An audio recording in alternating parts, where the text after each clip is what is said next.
I know that for the last 2 weeks you have been inundated of videos by me and of me.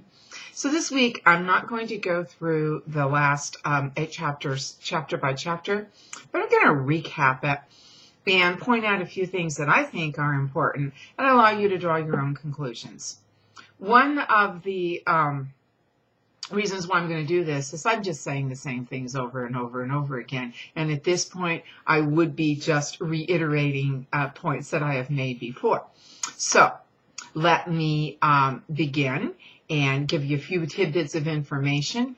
And I want to see what it is that you have learned about monsters from reading this novel. Now, we have talked about the responsibility of the monster and the responsibility of Victor himself. And again, we have talked about, see, I'm reiterating already, about what makes a monster a monster. And one of the definitions that I think that we've kind of all agreed with was Campbell's definition, is that it defies or it denies the ethics of a culture or a society. Now, we can't really apply that again to simplistic monsters, non-anthropomorphic monsters, because they simply go on brute instinct.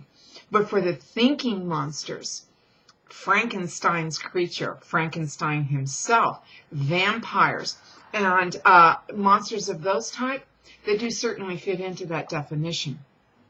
Now, the monster says that he was born benevolent. Victor says the same thing. And we see the progression of the monster from being a tabula rasa, which means a blank slate, and it refers to the brain, that it is imprinting what it sees and experiences around it. And because of the monster's experiences, he decides that he is going to be evil. And so he does understand the difference between good and evil. But he accosts or meets Victor up on the glacier, and he says to Victor, well, first of all, he gives him his life story, and he wants him to make a female.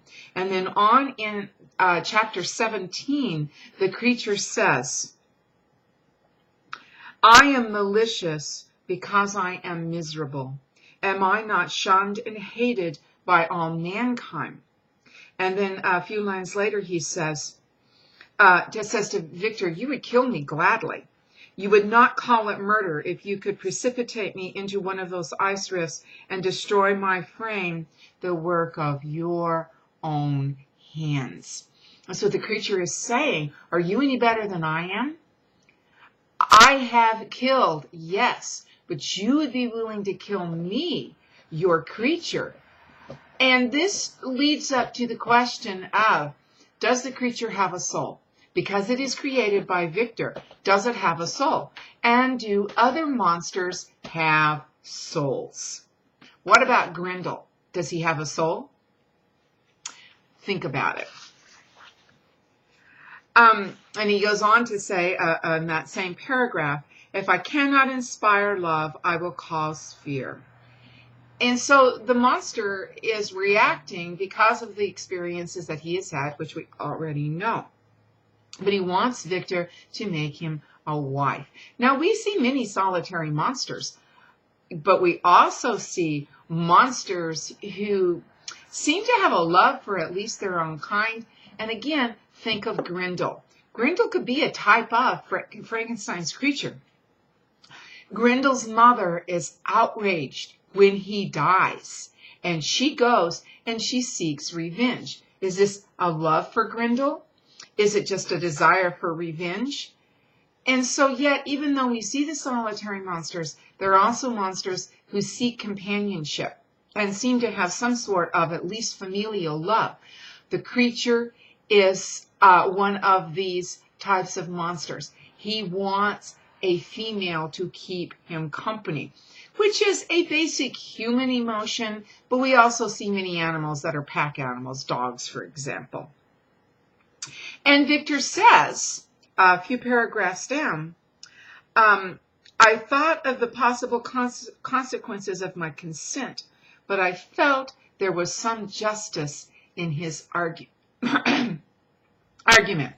And so Victor says, all right, Even though I have great aversion for this monster, am considering what he is saying. Maybe I do have some responsibility towards him.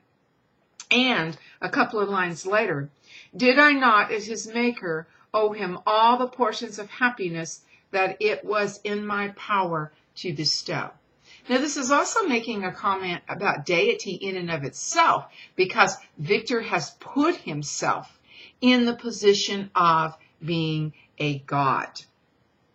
And we even see this later when the monster says to Victor, if you would answer my prayer, which is for the woman, which really puts Victor in the position of a deity. And